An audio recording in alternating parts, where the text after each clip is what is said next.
Hello, welcome. In this video, we're tackling a common SQLite3 error, operational error, unable to open database file. This error can be frustrating, but often has a simple fix. We'll explore several reasons why this error occurs and provide step-by-step solutions. First, let's look at file permissions. If your user account lacks the necessary permissions to read and write to the database file or the directory it's in, you'll encounter this error. To resolve this, you'll need to modify the permissions. On Linux or Mac OS, you can use the chmod command in the terminal. For instance, chmod 777 database.db grants read, write, and execute permissions to everyone, but be cautious using this in production environments as it's very permissive. Windows users can right-click the file or folder, go to Properties, then Security, and edit the permissions to allow your user account full control. Second, the file path could be incorrect. Double-check that the path you're using in your code to connect to the database is accurate. Typos or incorrect relative paths are common culprits. Use absolute paths for testing to eliminate ambiguity, then switch to relative paths when deploying. Third, the database file might not exist.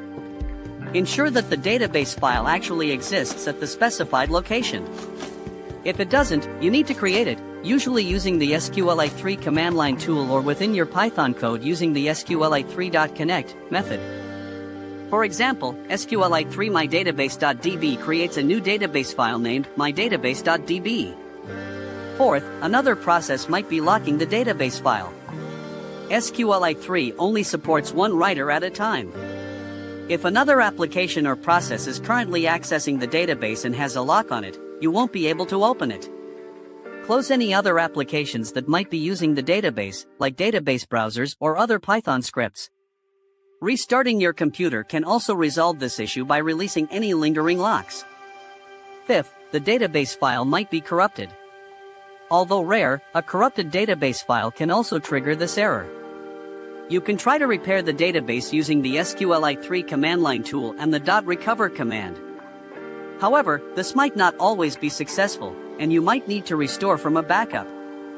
Finally, consider using a context manager, the with statement in Python, when working with SQLite3 connections. This ensures that the connection is properly closed, even if errors occur, which can prevent locking issues. Remember to always back up your database regularly to prevent data loss from corruption or accidental deletion. That's it for today's troubleshooting guide. I hope this helped you resolve your SQLite3 unable to open database file error. Thank you for watching. If you found this video helpful, please consider liking and subscribing. Your support helps us create more content like this. You can also leave a comment if you have any questions or suggestions for future videos. We appreciate your feedback.